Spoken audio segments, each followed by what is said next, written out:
Everyone, कैसे हैं आप सब लोग। सिविल सर्विसेज एग्जामिनेशन की प्रिपरेशन अगर आप इंग्लिश मीडियम में करना चाहते हैं then you are at the right place. Change the medium for UPSC is the name of the channel. Do subscribe this channel and share among all the Hindi medium aspirants, जिससे ज्यादा से ज्यादा जो Hindi medium के एस्पिरेंट्स हैं जो अपने medium को हिंदी मीडियम से इंग्लिश मीडियम में शिफ्ट करना चाहते हैं, जिससे कि उनके सिलेक्शन के चांसेस और ज्यादा एनहांस हो सके। Right now one of the most important question that must be coming to your mind is that is it really possible to change the medium from Hindi medium to English medium despite having studied from the first class to the intermediate और even to the graduation throughout in Hindi medium even at this stage when you have crossed your graduation and you are preparing for the civil service examination? Can you change your medium from Hindi medium to English medium? The answer is yes, you can definitely change your medium from Hindi medium to English medium.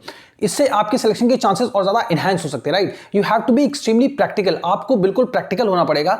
आपको यह सोचना पड़ेगा कि अगर मैं इस examination की preparation में हूं तो अल्टीमेट मेरा रिजल्ट क्या है, मैं सिलेक्शन लेना चाहता हूं। राइट, अगर आप हिंदी मीडियम से पढ़ाई करते हैं और आपका अल्टीमेटली सिलेक्शन नहीं होता, जो कि आप यूपीएससी का डेटा उठा करके देखेंगे तो उसमें आपको यह पता चलेगा कि यूपीएससी में हिंदी मीडियम से जितने भी सिलेक्शन हो रहे हैं उसमें हिंदी मीडियम का बहुत कम परसेंटेज रह गया। आप यूपीएससी की वेबसाइट पर जाकर के देख सकते हैं, ऑफिशियल डेटा है उसका। ठीक है, तो अगर आप यही नॉलेज आपके पास इंग्लिश मीडियम में होगी तो एटलीस्ट आपके पास एक प्लान बी भी हो सकता है कि आपको जॉब मिलने में कोई ना कोई तरीके से आप अपने आप को एडजस्ट कर सकते हैं। राइट, सो आप अपनी एनर्जी लगा रहे हैं, आप अपना यूथ लगा रहे हैं, अपनी फाइनेंसेस लगा रहे हैं, इतना सेक्रीफाइस करें, तो आपको यह सोचना है कि आप ये क्यों करें। राइट, अब आते हैं कि मीडियम को चेंज कैसे किया जाए। राइट, तो सबसे पहले क्या है, यूपीएससी एस्पिरेंट्स के लिए NCERTs are one of the most important sources to study. Right, so ये हमारी एनसीईआरटी की बुक है जिसका नाम क्या है, जो हमारी बुक है इसका नाम है India and the contemporary world.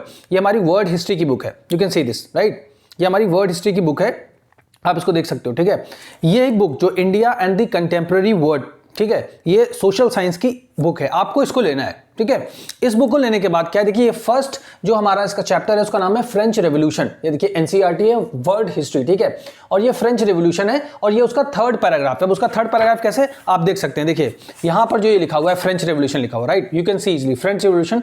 First paragraph हम लोगों ने आराम से प्रैक्टिस किया, सेकंड भी किया है, और ये थर्ड पैराग्राफ जो ये यहां पर है, ठीक है ना, ये जो थर्ड पैराग्राफ है इसको प्रैक्टिस करेंगे। ये सेम टू सेम ये थर्ड पैराग्राफ यहां पे लिखा हुआ है, you can see this. Right, ये थर्ड पैराग्राफ यहां पे लिखा हुआ है।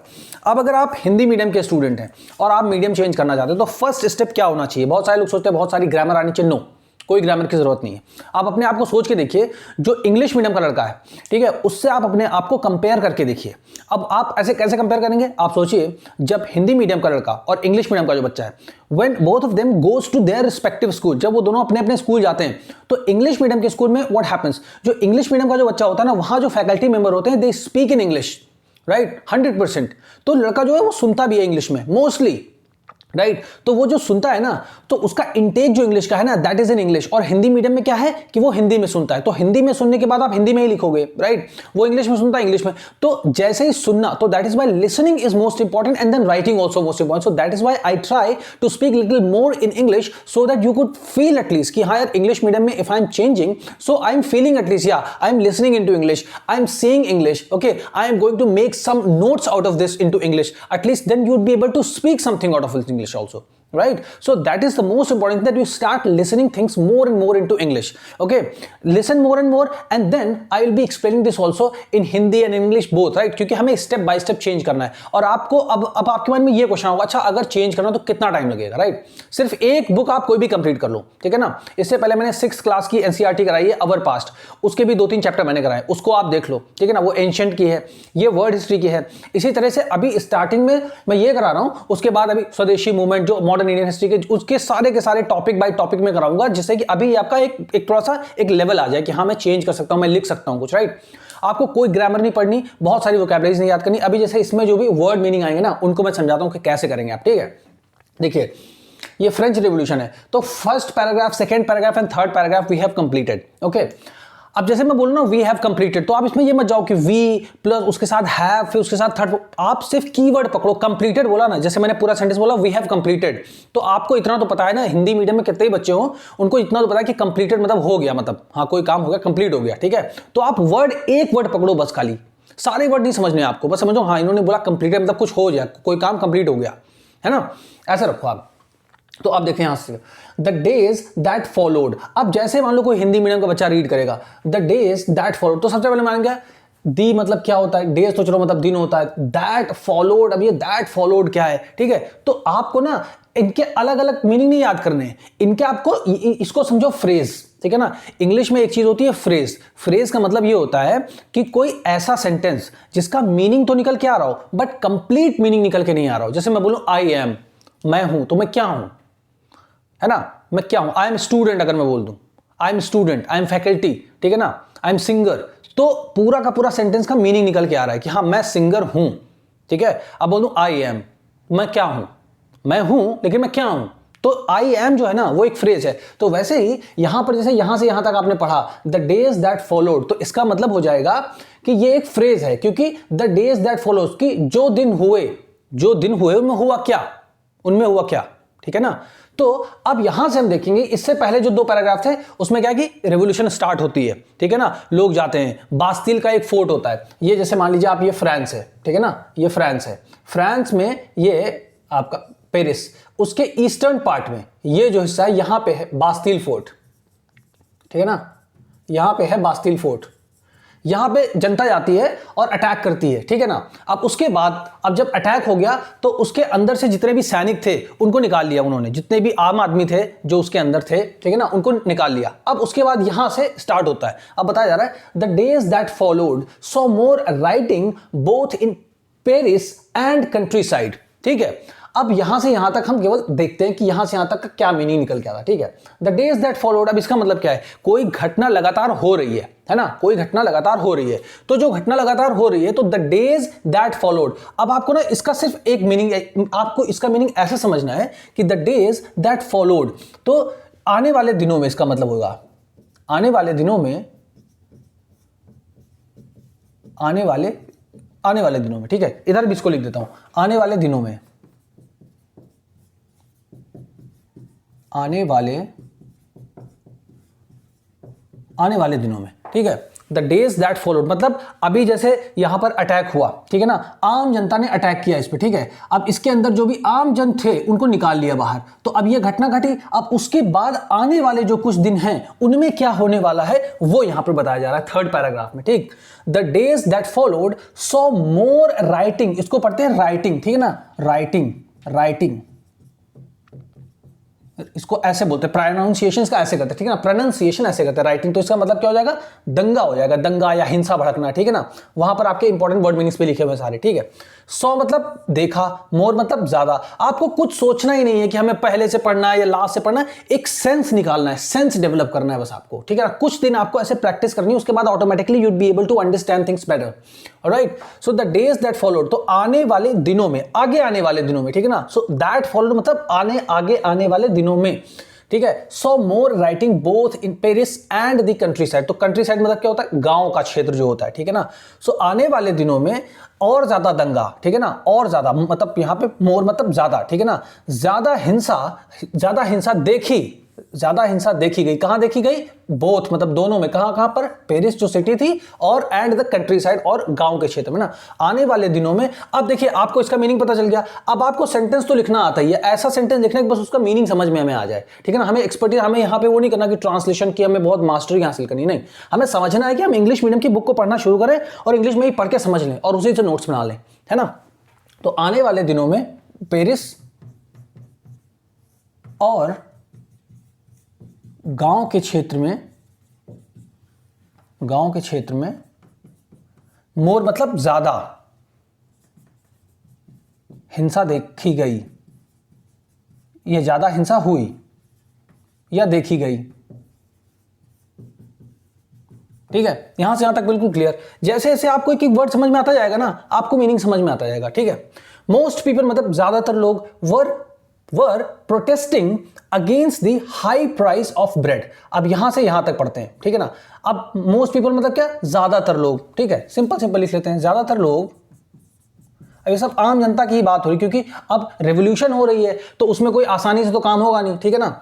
तो ज्यादातर लोग ज्यादातर लोग वर प्रोटेस्टिंग, प्रोटेस्टिंग मतलब क्या होता है, धरना प्रदर्शन करना, ठीक है ना, या विरोध प्रदर्शन करना, विरोध करना। तो ज्यादातर लोग, अब वो लोग क्या कर रहे थे, वर प्रोटेस्टिंग, तो क्या कर रहे थे, विरोध प्रदर्शन कर रहे थे, किस चीज के खिलाफ, अगेंस्ट मतलब खिलाफ किसके, the high price of the bread, ठीक है ना, the high price of bread. तो जो क्या है, ब्रेड मतलब रोटी, या मतलब आप इसको लिख लो ऐसे ही, ब्रेड लिख लो, ब्रेड की बढ़ी हुई जो कीमतें थी उनके खिलाफ वो प्रदर्शन कर रहे थे। तो ये आपका पहला, सबसे पहला आपका एक रीजन हो जाएगा कि फ्रेंच रिवॉल्यूशन स्टार्ट क्यों हुई, ठीक है ना, फ्रेंच रिवॉल्यूशन स्टार्ट क्यों हुई। तो यहां से आप इसका एक नोट्स भी बना सकते हैं, ठीक है, यहां से आप इसका नोट्स भी बना सकते हैं, ठीक है। ज्यादातर लोग ब्रेड की बढ़ी हुई कीमतों, ब्रेड की बढ़ी हुई कीमतों का विरोध कर रहे थे, विरोध कर रहे थे, ठीक है। आईएनजी जहां भी लगाओ ना किसी भी चीज के साथ, बस आप समझ लो रहा है, रही है, रहे हैं, ठीक है। और वर मतलब था या थे, एक से ज्यादा थे। तो ऐसे ही मैं सिंपल सिंपल आपको इतनी ही ग्रामर बताऊंगा जितना जरूरी होगा। तो आपको इसको समझना नहीं है, बट आपको दिमाग में रखना, हाँ ठीक है इतना ऐसा कुछ है, ठीक है, बस ऐसे हो गया, ठीक है। मच लेटर मतलब कुछ समय बाद, मच लेटर मतलब कुछ समय बाद, when historians looked back upon this time. अब ये कौन सा टाइम, अब ये बताया जा रहा है कि अब ये जो घटनाएं, सारा घटनाक्रम जो हुआ जब फ्रेंच रिवॉल्यूशन हो गई, पूरा उसके 10 20 50 साल बीत गए, तो कुछ समय बाद, अब या मतलब जो है थोड़े समय के बाद, ठीक है ना, थोड़े समय के बाद, मच लेटर मतलब थोड़े समय के बाद, थोड़े समय के बाद, मच लेटर, व्हेन जब हिस्टोरियंस मतलब इतिहासकार, looked back upon this time, ठीक है ना, looked back upon this time मतलब इस वक्त के बारे में सोचा कि फ्रेंच रिवॉल्यूशन हुई थी तो क्या क्या हुआ था। तो इतिहासकार खंगालते हैं ना पीछे, क्या अकाउंट्स रह गए थे, क्या अभिलेख रह गए थे, क्या लिखा हुआ है उसमें, किसने क्या अकाउंट छोड़ा, किसने कौन सी घटनाएं लिखी, किस डेट को हुई, कौन सा राजा था। तो इस चीज के बारे में कि इतिहासकारों ने जब इस वक्त के बारे में देखा, ठीक है ना, तो थोड़े समय के बाद जब इतिहासकारों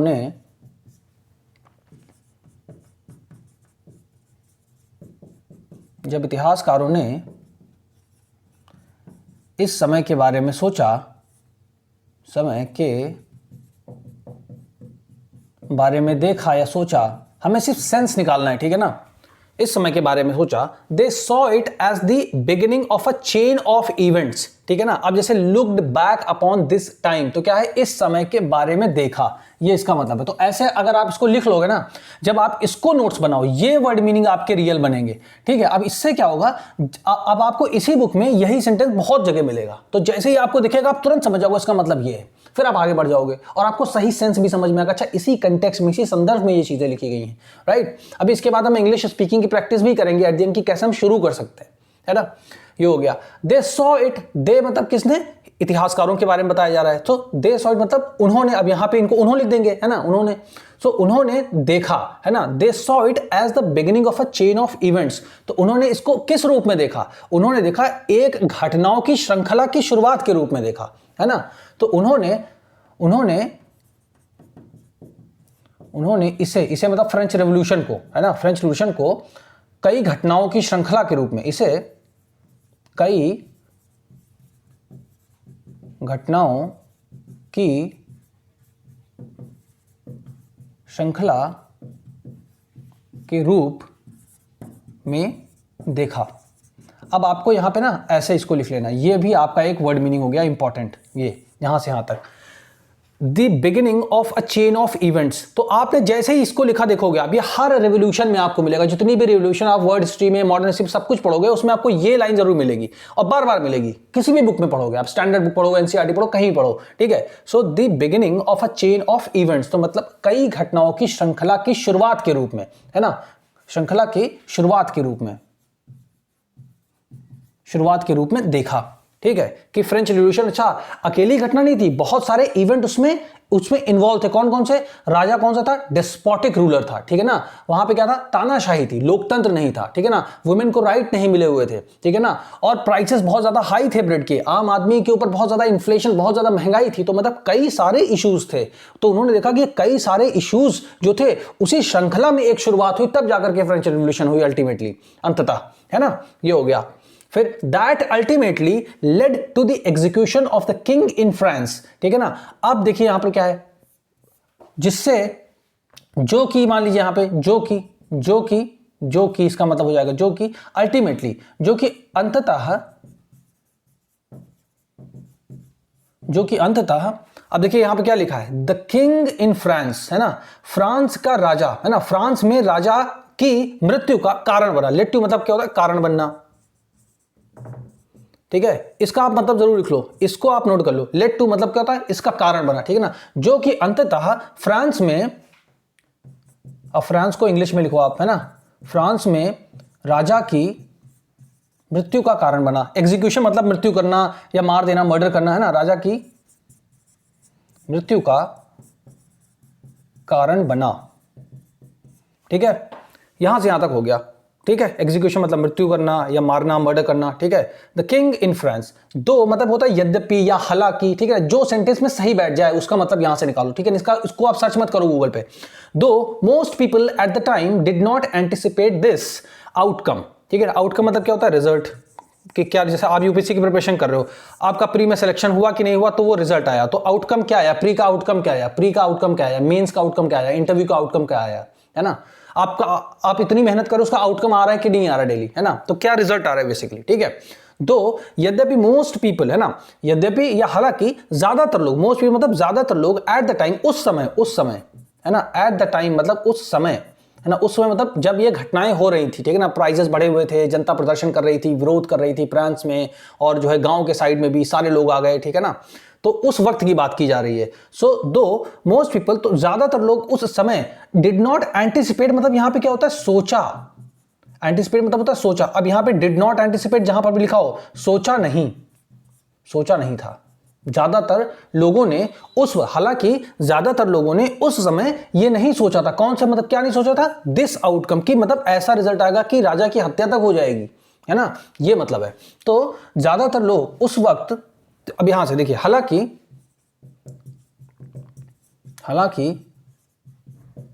ज्यादातर लोगों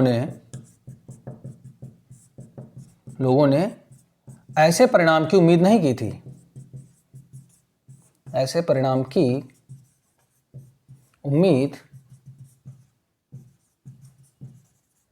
नहीं की थी, ठीक है ना, कि राजा की हत्या तक हो जाएगी, मर्डर हो जाएगा, एग्जीक्यूशन हो जाएगा किंग का, ठीक है ना। How and why did this happen, अब ये डिड मतलब जब लिखा हो ना, अभी देखो कैसे करें, हाउ मतलब क्या है, हाउ मतलब क्या, एंड व्हाई मतलब क्यों, है ना, और ये कैसे और क्यों ये हुआ, हैपन मतलब होना, है ना, तो हुआ, ये कैसे हुआ, है ना, तो ये अब आपको ऐसे समझना है कि अब ये सब जो घटनाएं थी ये हुई कैसे, अब उसके बारे में नेक्स्ट पैराग्राफ में हम लोग देखेंगे, ठीक है ना, ये सारी घटनाएं कैसे हुई, ठीक है ना। अब इसको जैसे मान लीजिए आपने ये समझ लिया, अब आपको सबसे इंपॉर्टेंट चीज फ्रेंच रेवोल्यूशन के बारे में याद क्या करनी है, कि high prices of the bread was one of the reasons, बहुत सारे कारणों में से एक कारण था, ठीक है ना। जो ये हाई प्राइस ऑफ ब्रेड था वो बहुत सारे रीजंस में से एक रीजन था फ्रेंच रेवोल्यूशन के होने का, ठीक है ना। तो अब अगर मान लीजिए आपने ये लिख लिया, अब आपको क्या करना क्या है, आपको ये जो हिंदी लिख दिया, आपको हिंदी नहीं लिखना है, आपको सिर्फ ये बुक अपने साथ में ओपन करके रखना है, ये बुक जो है आपको अपने साथ में ओपन करके रखना है, और ये जो पैराग्राफ मैंने यहां पर लिख दिया है, ठीक है ना, ये थर्ड पैराग्राफ जो मैंने यहां पर लिखा है ना, ये थर्ड पैराग्राफ आप देखो, ठीक है ना, इसको पॉज करके देखना आप, ठीक है। तो उसी का ये जो लिख दिया ना हिंदी यहां पे, तो अब इसको क्या करना है, आपको इसको ये करना है कि अब इसको अपनी लैंग्वेज में, जैसे मैंने ये बताया ना कि यहां से यहां तक आने वाले दिनों में, ठीक है, फिर उसके बाद मैंने कंट्री साइड बताया कि मतलब जो शहरी क्षेत्र नहीं है, ठीक है ना, looked back upon this time, ऐसे करके जो मैंने बताया इस समय के बारे में देखा, ठीक है ना, the beginning of a chain of events, मतलब कई घटनाओं की श्रृंखला की शुरुआत के रूप में देखा। तो ऐसे करके जब आप इन वर्ड्स को याद करो, ये फ्रेज को समझ लो, इनको आप याद करो, याद करने के बाद आप अपनी टूटी फूटी इंग्लिश में जो भी कुछ लिख सकते हो, राइट दिस और उसका स्क्रीनशॉट लेके send on this particular WhatsApp number 7080507433, okay, that is the number of the WhatsApp, you can send whatever you can write, कुछ भी गलत सलत कुछ भी लिखो, बट नाउ अब क्या है, अब how you can write, why, अब मैं थोड़ा सा ना इंग्लिश में बोलूंगा, अब देखो आपको इंग्लिश समझ में आएगी, क्योंकि स्टार्टिंग में अगर इंग्लिश बोलो ना, तो अगर आपके माइंड में कोई स्टोरी नहीं है, कोई मैटर नहीं है, ठीक है ना, कोई कंसेप्ट नहीं है, then you have problem. But जब आपके माइंड में भी स्टोरी है, अब आपको पता है कि हाँ we have studied French revolution, अब आपको पता हाँ हमने फ्रेंच रेवोल्यूशन पढ़ा, इसका मतलब यही इन्होंने बोला, ठीक है ना।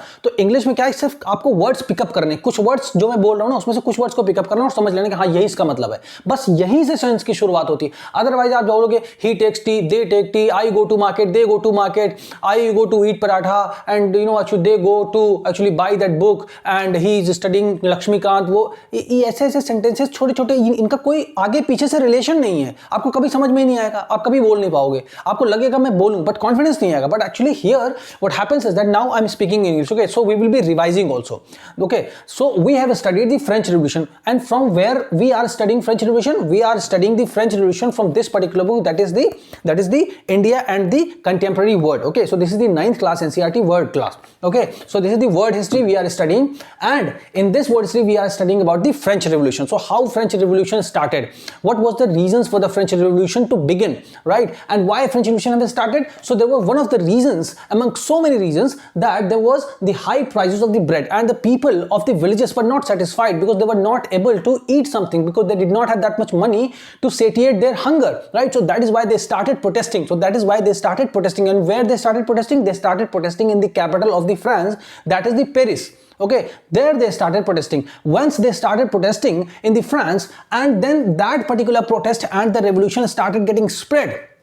And when that started getting spread, so it just spread to the villages also. You say village or countryside, both one and the same meaning. They are the synonyms. Okay, so in the villages, so people used to live, like more people used to live in the villages, right? So people started coming from the villages also. They started joining. Okay, they started joining. So likewise, so many people got gathered. Okay, and then they attacked the Bastille Fort. Okay, and when they attacked the Bastille Fort, then what happened? After having attacked the Bastille Fort, they killed the commander which was there inside, and they freed all the people who were captured in that particular Bastille Fort, right? So only there were 7 of them, right? So this is the story of the first and second paragraph. And now here the third paragraph, that only high prices of the bread was there, right? So that is why we are able to now understand, okay, so there should not be any inflation. So जब आप ऐसे पढ़ते हैं ना, so your mind will also get widened.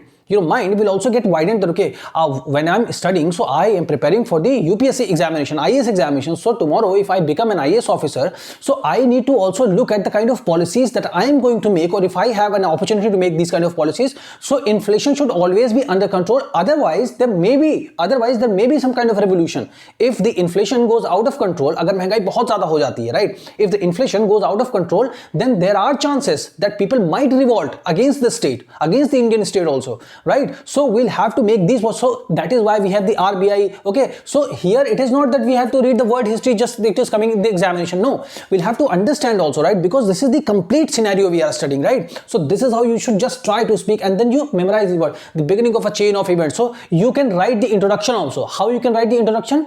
So suppose if I ask you that write the introduction of any revolution, so you can start that French Revolution. Okay, French Revolution, American Revolution, Russian Revolution, whatever the revolution. So you start writing French Revolution was the beginning of a chain of events, right? French Revolution was the beginning of a chain of events. And after that you can write one of the reasons were the high prices of the bread. Second reason was it was a despotic monarchy. There was no democracy. People were not allowed to vote. Okay, rich people were not giving the taxes. Only the people who were in the lower strata, they were made to pay the taxes. Okay, so high kind of taxes were there, so high taxation was there, right? So people were actually had not money. So when the people were not having money with themselves, right, so they were like scarce, they were looking for bread, they were looking for eating something, right? But the prices were also very high, right? So this is how you have to connect these kind of things, right? So once you are able to connect these kind of issues, you would be able to understand things, right? So this is how you should do this. And after having written this,